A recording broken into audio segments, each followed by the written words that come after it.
1 जुलाई 2025 को देश की राजधानी दिल्ली में एक फैसला लिया गया जो लाखों कार मालिकों की टेंशन बढ़ा दी। अब वह फैसला एंड ऑफ लाइफ यानी कि ईओएल व्हील्स के कैटेगरी में आने वाले 10 साल से पुरानी डीजल वाहन और 15 साल से पुराने पेट्रोल वाहनों को फ्यूल नहीं दिया जाएगा। इस नियम को लागू हुए 2 दिन भी नहीं हुए कि रोक लगाने की चर्चाएं तेज हो गई थी।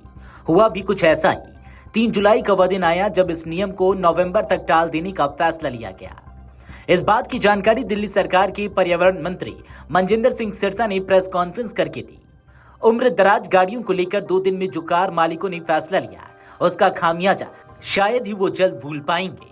कुछ कार मालिकों ने अपनी करोड़ों की गाड़ियां लाखों में बेच दी, तो कुछ गाड़ियों को दिल्ली पुलिस ने जब्त कर ली। कार मालिकों को अपनी जब्त हुई गाड़ियां पाने के लिए सख्त नियमों से गुजरना होगा, लेकिन जिन्होंने अपनी मर्सिडीज और लग्जरी जैसी गाड़ियां कौड़ियों के भाव बेच दिया, आखिर उनका क्या?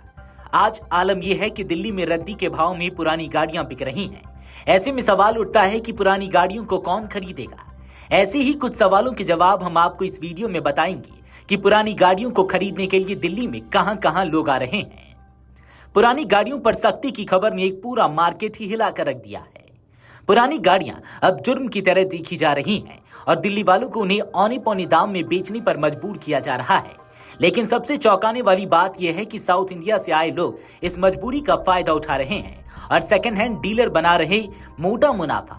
आज हम आपको बताएंगे कि पूरे सेकंड हैंड कार बाजार के अंदर की कहानी, नुकसान, चालाकी और सस्ती लग्जरी कारों की लूट की सच्चाई।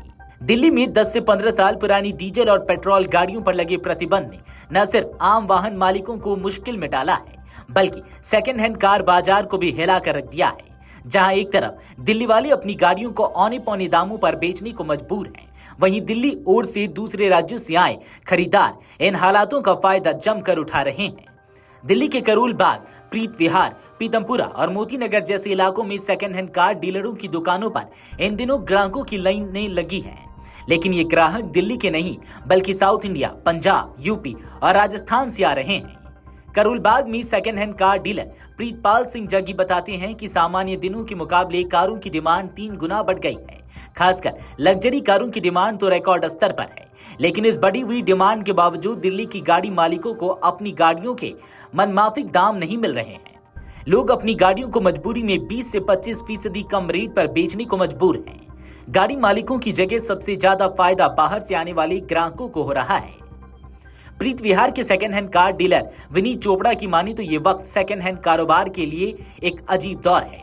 बिजनेस खूब चल रहा, लेकिन घाटा भी बढ़ रहा है। विनीत ने बताया, मेरे रिश्तेदार ने 9 साल पहले 1 करोड़ रुपए की लग्जरी गाड़ी खरीदी थी, लेकिन अब उसे दिल्ली में चलाना गैर कानूनी हो गया। मजबूरी में उसे सिर्फ 6 लाख रुपए में बेचनी पड़ी। वह बताते हैं कि दक्षिण भारत से आए, विशेष रूप से हैदराबाद, बेंगलुरु और केरल से लग्जरी गाड़ियों की जबरदस्त मांग है, जबकि मिड रेंज और सामान्य गाड़ियों की डिमांड उत्तर प्रदेश, पंजाब और राजस्थान से आ रही है। विनीत बताते हैं कि जून महीने में उन्होंने 20 गाड़ियों की बिक्री की है, जिनमें से 10 लग्जरी कारें थी। वह कहते हैं, दिल्ली वालों के लिए यह नुकसान का सौदा है, लेकिन कारोबारियों और बाहर से आए ग्राहकों के लिए यह गोल्डन पीरियड है। ग्राहक मजबूरी का फायदा उठाकर बेहतरीन गाड़ियों को बहुत कम दाम में खरीद रहे हैं। दिल्ली के सेकंड हैंड कार बाजारों में साउथ और उत्तर भारत के राज्यों से भारी तादाद में ग्राहक आ रहे हैं। ग्राहक गाड़ियों की लंबी सूची लेकर डीलरों से संपर्क कर रहे हैं और उन्हें अपनी पसंद की कारें बेहद सस्ते दाम पर मिल रही है। मोती नगर के एक डीलर ने बताया, पहले हमें एक दिन में 2 से 3 ग्राहक मिलते थे, अब 10 से 12 आ रहे हैं। खास बात यह है कि सभी ग्राहक बार्गेनिंग करने में माहिर है और हमें मजबूरी में उनकी बात माननी पड़ रही है। राष्ट्रीय राजधानी क्षेत्र यानी कि एनसीआर में 10 साल से पुरानी डीजल और 15 साल से पुरानी पेट्रोल गाड़ियों पर बैन लागू किया गया।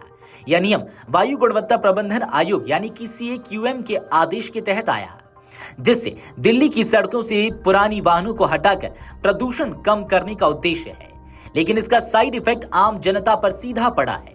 जिन लोगों ने कभी करोड़ों रुपए खर्च कर लग्जरी गाड़ियां खरीदी थी, अब उन्हें सड़क से हटाना और औने पौने दाम पर बेचना मजबूरी बन चुका है। दिल्ली में पुराने वाहनों पर प्रतिबंध का लक्ष्य भले ही प्रदूषण नियंत्रण हो, लेकिन इसके असर से आम जनता और कारोबारी बुरी तरह प्रभावित हो रहे हैं। जहां एक और सेकंड हैंड बाजार में डीलरों की बिक्री बढ़ रही है, वहीं गाड़ी मालिकों को उनकी संपत्ति के सही दाम नहीं मिल रहे।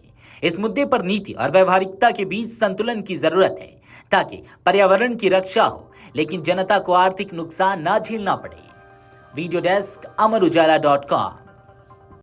अगर आप ये वीडियो YouTube पर देख रहे हैं तो हमारे चैनल को सब्सक्राइब कर बेल आइकन दबाएं और Facebook पर देख रहे हैं तो हमारे पेज को लाइक करें।